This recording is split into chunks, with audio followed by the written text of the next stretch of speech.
walk in. Hi everyone! Welcome back to Fatima Fridays, and if you're new here, this is basically just a once weekly thing where I talk about random current events in the world, or just things that happen in my life, or random things I want to talk about.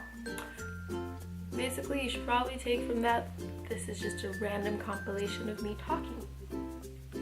If you choose to stick around, I hope you enjoy, and be sure to subscribe if you like and want to see more from me. The first thing we're going to talk about is Rihanna and Drake and that Work video. First of all, I want to say she winks really well. Like, I can't wink. Like, if I wink, I look like I'm seizing, and she looks like she's flirting and all cute. So there's that. There were two parts to the music video. You thought it was ending, right? Nah, bruh. She was just playing with you, because there was another whole like 4 minutes of it, and I was just like, oh, this is too much for my heart. I usually don't ship people, but that chemistry was like palpable. Like, I feel like I could reach out and touch it. It was just like, just too much. The two of them together, like, I just can't. And the thing is, I was obsessed with the song What's My Name when it came out a while back. Like, when I say obsessed, like, everyone in my household knew, even my mom knew. When that song came on, I was like a mess. I was just going at it, singing all the time. All my cousins were just like, oh, this is Fatima's song. To this day, okay? So you have to understand that my love affair with the two of them in music has been a while. Okay, it's been happening for a while, and this one just like made me ship them even harder. So yeah, they need to stop teasing us. So it's just too much. The chemistry. Like, it's just too much. And the video itself is really, really cool and really well produced. The difference between the two parts is really clear, but I feel like it just showed two sides of her, which I liked and appreciated. I also think the second part was a lot like old Rihanna, like back in the day. It reminded me like of Pon de Replay, like back then. Like, I guess it's because of the long hair. She like just looked really young. And then the first one, her lipstick was amazing. Like, I want it. What color is that? Because I need it. And that dress, just her in general, she's so beautiful and so attractive. And then her and Drake, it's just a wrap. It was a wrap. Let me know what you think about the video in the down bar, and if you ship them. The second thing I want to talk about is, do you guys ever go to the opera? I don't know. So like, I'm more of a ballet person. I like to go watch ballets, but I do go to the opera every once in a while. I've been to like a couple in the past year or two. I've been to like 3. And one of my friends here in LA, who also went to school with me in New York, he's really into the opera. So whenever I come back, we go to the LA Opera and see something. And this year we went to see the Magic Flute. And I don't know if you've ever been to an opera, but it's usually just like basic stage production, and the most technology that I've ever really seen is like them translating the translations in English, because operas usually aren't in English. They're like in Italian, French, all these different things, right?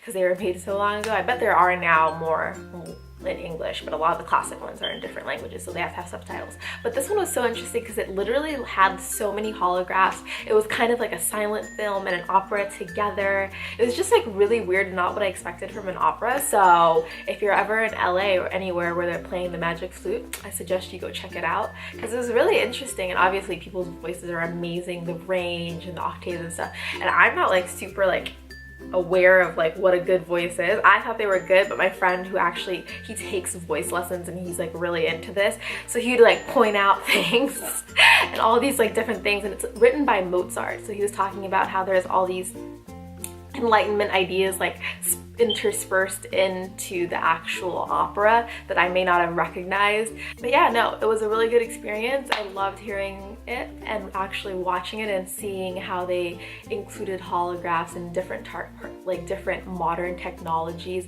into an older opera. And so I don't know if that's like something that LA Opera did on its own, or if it's something that they're going to repeat in different other places. But yeah, also if you ever get a chance to see La Boheme, one of my favorite operas, amazing, saw it at the Met. Moving on to the third thing we're going to talk about today, obviously The Bachelor. This episode was a little more dramatic than the last one. JoJo's family definitely kind of messed her up just a little bit. Like, her brothers were going at it like, why are you playing our sister, da da. And I was like, your brothers actually care. I feel like if it was my brother, he'd just be like, okay, just don't screw yourself over. To me. So her brothers cared, so A+ for that. But they kind of were going a little harsh. I was like, y'all need to let your sister live her life. Like, she needs to make her own mistakes. And the fact that that guy called her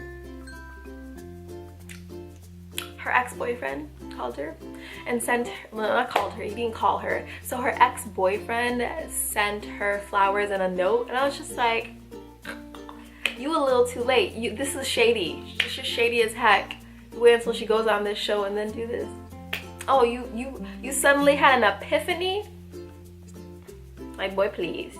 You know? Like, boy, what? ¿Qué? ¿Qué dices? But no, seriously, I thought Kayla's date was the best, not just because of the fact that, like, her idea for the date, which is like building a house, which I feel like she had an unfair advantage because her dad is a CEO of like a toy company, like whose dad is a CEO of a toy company, like not everyone, right? And the fact that she like used that in her date, it was a really cool date, but unfair advantage, so let's take that into account. But I actually feel like in their home as a whole, like the whole experience, I feel like Ben had the best experience there. I feel like he was the least uncomfortable there, or at least in my eyes, the way I was reading him and his body language. I was really sad that Amanda went home. Me and my brother were really sad. And I just like, oh, I feel like she feels like she maybe wasted her time away from her kids. You know, that just must be so hard. Like, I can't even understand that fully, but I can imagine it must feel really rough for her to have done that and maybe walk away without Ben. But I think she might be the next Bachelor. Her or Becca, I think, maybe. I don't know. We'll see. Don't quote me on it. Unless I'm right, then definitely quote me on it.